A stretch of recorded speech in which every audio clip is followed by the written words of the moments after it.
Voici la dame par laquelle le complot de la balkanisation de la RDC a été démasqué.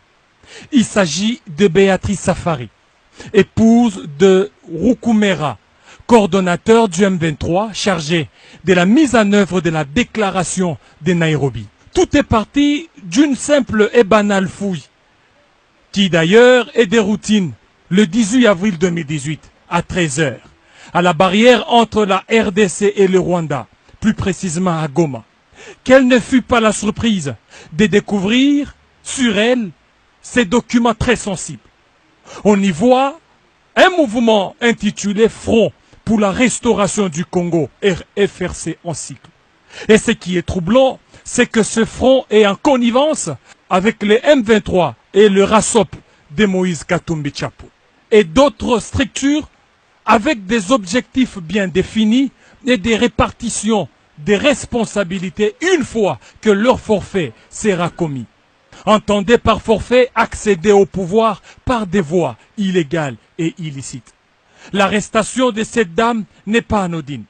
Tenez, le 4 mai 2018, Bertrand Bissimois va écrire une lettre à Saïd Djinit pour dénoncer l'arrestation de la dame comme l'indiquent ces documents.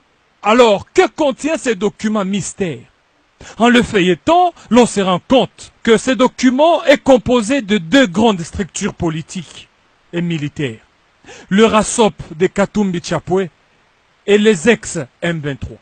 Parmi les objectifs poursuivis de ces fameux fronts, c'est d'engager les révolutions, faire adhérer des membres. Déjà l'on signale l'enrôlement ces derniers temps des jeunes dans le mouvement des rébellions vers le Rwanda et l'Ouganda. Et d'autres objectifs encore, c'est de faire tomber les villes progressivement et renverser les institutions légalement établies. Revoir la Constitution, surtout la loi sur la nationalité. Instaurer la transition de 3 à 5 ans, voilà l'essence d'une transition sans Joseph Kabila, clamée haut et fort par certains politiciens. Revoir aussi en même temps la loi électorale et consacrer un fédéralisme efficace pour faciliter la balkanisation avec le concours de certaines multinationales. Que cache le propos de deux présidents Yoweri Museveni Kaguta et le Rwandais Paul Kagame à Gisenyi au mois de mars dernier, lorsqu'ils disent qu'ils vont aider à résoudre le problème du Congo tel qu'ils le connaissent? Au mois d'avril dernier, au Soudan du Sud, Yoweri Museveni a tenu de propos discourtois à l'égard des autorités congolaises depuis 1960.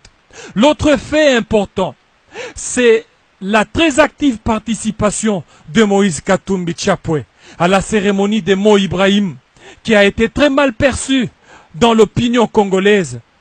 Et dans ces stratégies, l'homme de Kashobwe met en contribution les services de Madame C, d'origine burundaise, devenue très active entre Pretoria et Kampala, où elle sollicite l'appui logistique militaire de ces pays, avec le soutien d'un président de l'Union africaine, mais malheureusement anti-panafricain. Désormais, plus rien ne sera comme avant. La République démocratique du Congo est déterminée à sauver sa souveraineté chèrement acquise et capable à dénoncer toute velléité de balkanisation.